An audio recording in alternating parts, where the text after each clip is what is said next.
Okay आज हम friction अच्छा फ्रिक्शन मेरा लास्ट टॉपिक था। वैसे वैसे एक टॉपिक रह गया है, रोलिंग फ्रिक्शन। ठीक है, रोलिंग फ्रिक्शन एक टॉपिक रह गया, वो मैं नेक्स्ट वीडियो में करवा दूंगा। आज थोड़े क्वेश्चंस कर लेते हैं। ठीक है, आज थोड़े क्वेश्चंस कर लेते हैं। या ओके, देखो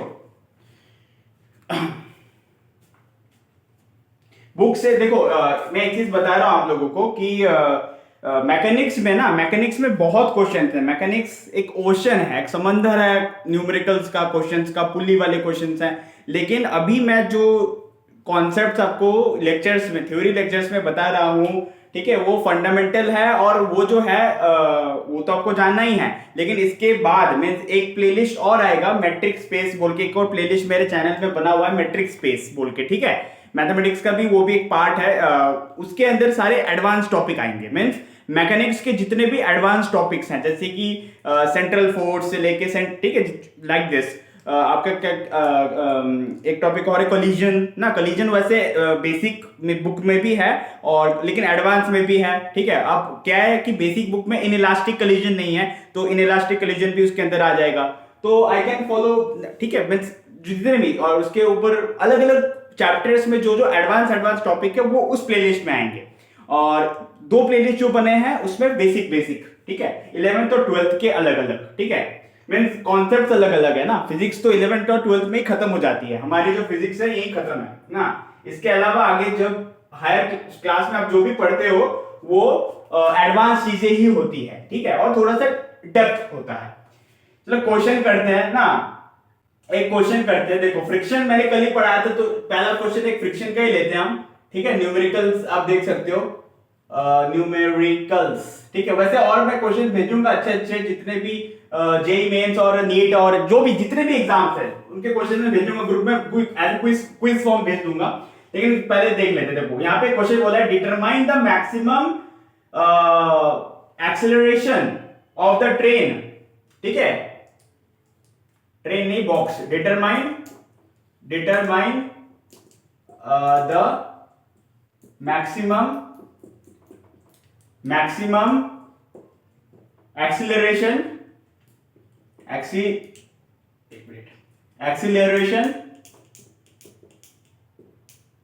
of the train in which a box is lying, of the train in which a box is lying। ठीक है, in which a box is lying, ठीक है, on its floor and it will remain stationary ना, on its floor and it will remain stationary ना, and it will remain stationary given the coefficient of static friction। हमें जो है mu S given है, mu S ये given है 0.5। ठीक है, और जो है क्या बोलते हैं, coefficient of static friction between the box and train floor ना 0.15। ये जो बॉक्स है, यहाँ पे एक बॉक्स है जो कि स्टेशनरी है और एक ट्रेन के अंदर, और वो बॉक्स और ट्रेन का जो सरफेस है, जैसे कि मान लो ये मेरा हाथ ट्रेन का सरफेस है और ये बॉक्स रखा हुआ है, उसके बीच का जो स्टैटिक फ्रिक्शन का कोफिशिएंट है, जो मैंने आपको अभी मिटाया, जो थोड़ी देर पहले, F में म्यू एस एन, तो म्यू एस की वैल्यू ये गिवन है, क्वेश्चन से ये गिवन है। तो मेरे को क्या बताना है यहाँ पे, मेरे को ये यहाँ पे ये बताना है कि एक्सेलरेशन क्या होगा, ट्रेन का एक्सेलरेशन क्या होगा या फिर बॉक्स का क्या होगा। समझ सकते हो, मैक्सिमम एक्सेलरेशन क्या होगा। देखो यहाँ पे सबसे पहली बात, मुझे स्टैटिक फ्रिक्शन के कारण एक्सेलरेशन प्रोड्यूस होगा। देखो ये ट्रेन का सरफेस है, आप मान सकते हो, यहाँ पे बॉक्स ऐसे रखा हुआ है, आप समझ सकते हो कि स्टैटिक फ्रिक्शन क्या होता है। ये इंपीडिंग मोशन को क्या बोलते हैं, अपोज करने का काम करता है। और हमें सबसे पहली बात तो ये चीज पता है, हमें सबसे पहली बात ये चीज पता है। लेकिन यहाँ पे एक चीज समझना बहुत जरूरी है कि जो स्टैटिक फ्रिक्शन होता है ये एक इसे हम कंट्रोल कर सकते हैं या फिर ये वेरी करता है कैसे, क्योंकि देखो स्टैटिक फ्रिक्शन कैसे वेरी करेगा। जैसे कि मान लो ये बॉक्स है, ये बॉक्स एक पोजीशन में मैक्सिमम स्टैटिक फ्रिक्शन रीच करेगा, उसके बाद टूट जाएगा ना। मतलब कि ये कोई स्टेबल नहीं है, ये अपने आप को क्या बोलते हैं, एक लिमिट से दूसरे लिमिट तक लेके जा सकता है। ठीक है। तो इसलिए हम इस फॉर्मूले को ऐसे भी लिखते हैं, less than equals to mu S N, हम इस फॉर्मूले को ऐसे भी लिखते हैं, ठीक है। ये चीज मैं बताना चाह रहा था, ठीक है। तो ये है मैक्सिमम वाला केस, ये वाला जो है मैक्सिमम वाला केस में इसके बराबर होता है मैक्सिमम वाला केस, और ये लिमिटिंग केस, इसलिए ये लिमिट इसमें इंक्लूड होता है। लिमिट क्यों इंक्लूड होता है आपको समझ में आया, ठीक है। देखो तो फिर क्या कैसे करेंगे हम इस क्वेश्चन को। यहां पे मेरे को म्यू एस की वैल्यू गिवन है और मेरे को पूछा है एक्सेलरेशन ना, तो न्यूटन का लॉ लगा देंगे, जो सेकेंड लॉ है वो लगा सकते हैं, ठीक है। तो यहां पे हम ऐसे कर सकते हैं, मींस क्वेश्चन में और तो कुछ गिवन है नहीं, ऐसा लगा सकते हैं, यस न्यूटन का जो लॉ मैंने बोला है, ओके आप इसे ऐसे लिख सकते हो ऑब्वियसली, क्योंकि आप इस फोर्स को, मींस ये तो आपका इस तरफ लग रहा है, ठीक है, okay. Basically F is equal to ma will act as opposite external force, क्योंकि ट्रेन इधर जा रहा है, तो ऑब्वियसली तो ma इज इक्वल टू में व्हाट, ठीक। और you know normal reaction force, क्योंकि यहां पे इसकी बात कर रहा हूं, ऑब्वियसली ग्रेविटी भी, ठीक है, एक्ट कर रही है यहां पे, तो n इज इक्वल टू में mg लिख सकते हो यहां पे आप, ठीक है। देखते हैं क्वेश्चन में और क्या समझ आ सकते हैं हम, यस ऐसे कर सकते हैं, लेट्स सी देखते हैं, लेकिन ये वाला यूज करेंगे, ये लिमिटिंग केस हम यहाँ पे यूज करने वाले हैं, देखो क्यों वही मैं बताऊंगा यहाँ पे। लेकिन एक पॉइंट पे जाके तो मैक्सिमम भी होगा ना, और यहाँ पे क्वेश्चन में क्या पूछा है, क्वेश्चन में हमें पूछा डिटरमाइन द मैक्सिमम एक्सीलरेशन, हम तो भूल ही गए, मैक्सिमम एक्सीलरेशन पूछा, तो ये वाला यूज कर सकते हैं, ठीक है, यही वाला यूज करना है, बेसिकली यही वाला यूज करना है, ये मैंने आपको समझाया कि एक लिमिटिंग केस भी है, ठीक है, मैंने आपको समझाया, ठीक है। बाकी आप यही वाला यूज करोगे, तो ये से m कैंसिल हो गया, यहाँ पे आप क्या लिख दोगे, mg लिखोगे, यार इंक चला गया पेन, यहाँ पे आप mg लिखोगे तो m से m कैंसिल हो जाएगा, मेरा इंक गया क्या, अरे भैया एक मिनट,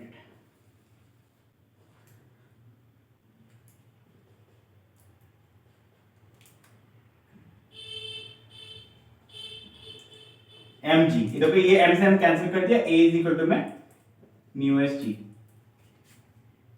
ठीक है। तो ये आपका मैक्सिमम आंसर आ गया, ठीक है। अब वैल्यू पुट कर दो, यहाँ पे कुछ नहीं करना है, बस a मैक्सिमम कितना आया, a maximum is equal to mu S की वैल्यू गिवन है इतना, और इनटू में g को आप 10 ले सकते हो ना, तो इनटू में 10 कर दो ना, तो क्या आ जाएगा 1.5 जो है 1.5 मीटर पर सेकंड स्क्वायर, ठीक है। ये आपका वो आ गया, क्या बोलते हैं, एक्सेलरेशन आ गया, maximum acceleration of the train means, ठीक है। और एक कांटेक्ट में है, तो फिर इन विच ए बॉक्स इज लाइंग ना ऑन इट्स फ्लोर, ओके। क्योंकि ये स्टैटिक फ्रिक्शन का फॉर्मूला हम यहाँ पे यूज करेंगे, क्योंकि बॉक्स देखो यहाँ पे इंपेडिंग मोशन यहाँ पे F इज इक्वल टू में ma है ना, माने इसकी वजह से इंपेडिंग मोशन लग रहा है, मींस अबाउट टू मूव ना। अब उसके बाद क्या हो जाएगा ये, इसलिए हमने इसे इसके इक्वल रखा, क्योंकि हमें एक्सेलरेशन निकालना था, और ऑब्वियसली ग्रेविटी तो लग ही रहा है, तो फिर n का नॉर्मल रिएक्शन का फोर्स mg लिख दिया, और m से m कैंसिल, तो a इज इक्वल टू में म्यू एस जी, तो म्यू की वैल्यू भी गिवन है, g की वैल्यू 10 होता है, आपको पता है, ठीक है। आपको ये वाला पोर्शन दिख नहीं रहा होगा क्या, थोड़ा सा कम दिख रहा होगा, a इज इक्वल टू में म्यू एस जी है वो, ठीक है। अब शायद इतना आ जाएगा mu S G, a is equal to में 1.5 मीटर पर सेकंड स्क्वायर, ये आ जाएगा, ठीक है। एक दूसरा क्वेश्चन में आते हैं, फ्रिक्शन का ही एक दूसरा क्वेश्चन लेते हैं, ठीक है, फ्रिक्शन का एक दूसरा क्वेश्चन लेते हैं। हो सकता है मेरे को 2 पार्ट में करना पड़े ये लेक्चर, एक क्वेश्चन मेरे को याद आ रहा है, ऐसे कुछ क्वेश्चन था, अच्छा क्वेश्चन था वो यार, एक मिनट, एक दूसरा टॉपिक का लेते हैं, चलो ओवरऑल चैप्टर तो कर ही लिया हमने,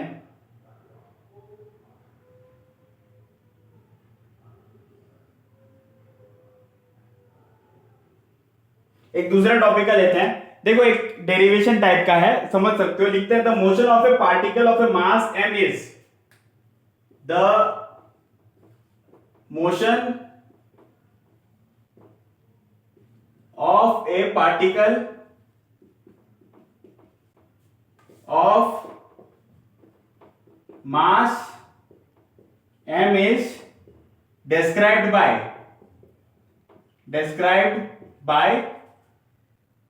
y is equal to में ut plus half at square. ठीक है, find the force acting on the particle. तो क्या पूछा है यहां पे, फाइंड द फोर्स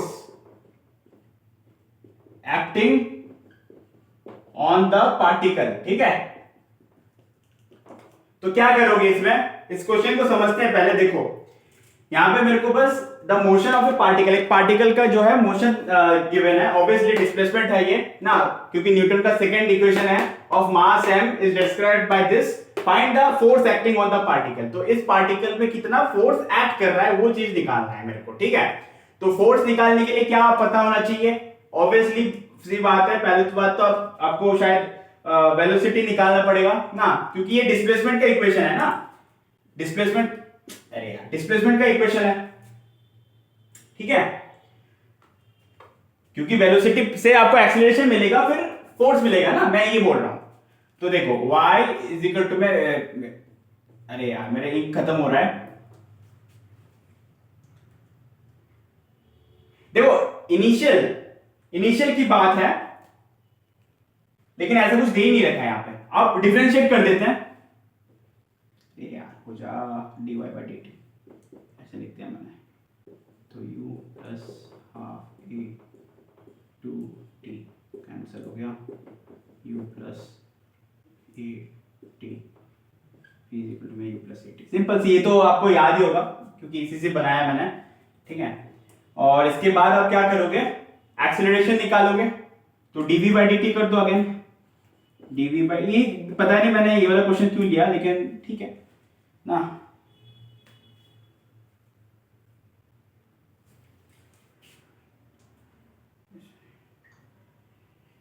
ठीक है ना, इनिशियल वेलोसिटी देखो ये कुछ भी ले सकते हो आप, जैसे कि वो मूव कर रहा है या फिर, ठीक है, du by dt इसमें वो शायद the motion of a particle of mass m is described by this, find the force acting on the particle ना. इनिशियल के बारे में कुछ बोला नहीं था. the given equation describes the motion of a particle under acceleration due to gravity, ये बोल सकते हो आप.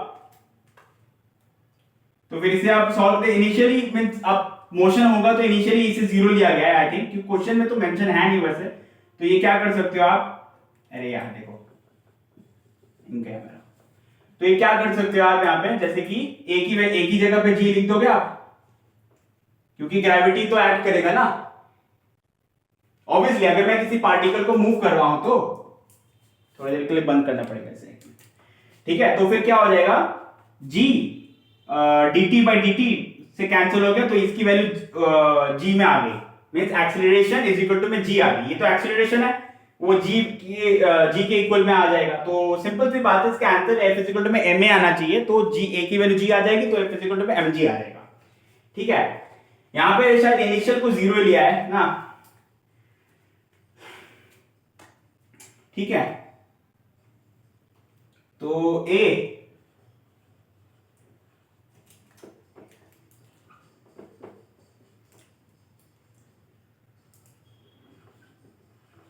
g और इसका क्या आ जाएगा, इसका आ जाएगा f इज इक्वल टू में mg.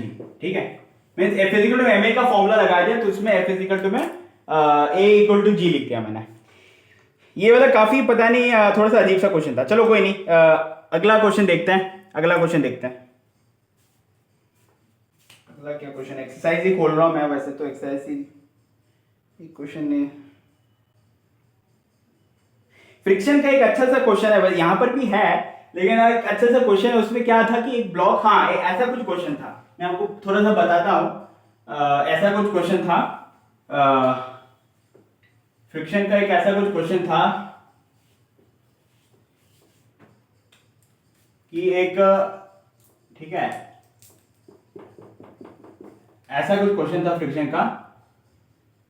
एक बॉक्स ऐसे अटैच है, ठीक है, यहाँ पे मैं कुछ फोर्स डाल रहा हूँ 50 न्यूटन का, ठीक है, और क्या बोलते हैं, ऐसा कुछ था क्वेश्चन, इसमें कुछ ऐसे निकालने के लिए बोला था, लेकिन मैं इसे ढूंढूंगा ऐसा क्वेश्चन को, एक बहुत अभी मिल भी नहीं रहा है शायद गूगल में मेरे को। दूसरा कोई छोटा मोटा क्वेश्चन ट्राई करते हैं, लेते हैं ना, क्योंकि ये मिलेगा तभी मेरे को याद आएगा, क्योंकि एकदम एग्जैक्टली याद आ नहीं रहा है। क्योंकि हर क्वेश्चन में आपको अभी देखो फ्री बॉडी डायग्राम बनाना पड़ेगा, क्योंकि अगर आप फ्री बॉडी डायग्राम बनाना सीख जाओगे तो फिर सब कुछ हो जाएगा, ठीक है। अगला यहाँ पे जो दो क्वेश्चन बताए रखे हैं, यहाँ पर भी फ्री बॉडी डायग्राम का यूज है ना, तो इससे मतलब कि मेरे को बस यही मतलब था, देखो फॉर्मूला यही यूज होगा ना, एफ इजिकल टू में एफ एस इजिकल टू में क्या म्यू एस एन, ये यूज होगा फॉर्मूला।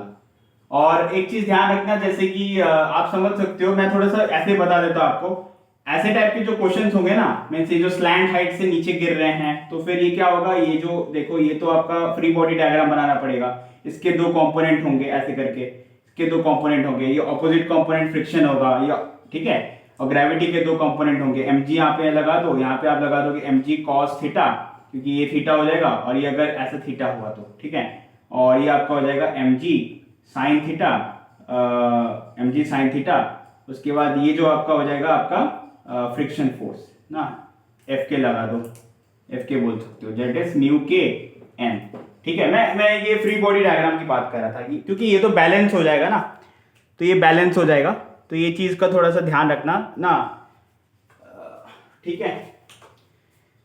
पार्ट 2 भी कर लेंगे इसका, ठीक है, पार्ट 2 भी कर लेंगे न्यूमेरिकल्स का, क्योंकि बहुत है, एक वीडियो में उतना पूरा हो नहीं पाता, मेरा मार्कर भी खराब हो गया, थोड़ा सा मैं नया लेके आऊंगा अगले वीडियो तक, ठीक है। ठीक है, फिर आज के लिए इतना ही, मैं भेज दूंगा और भी क्वेश्चंस, बाकी नेक्स्ट पार्ट में इसी के न्यूमेरिकल के एक और दो पार्ट बना दूंगा, जहाँ पे और सारे क्वेश्चंस मैं दूंगा, ठीक है। चलिए, थैंक यू।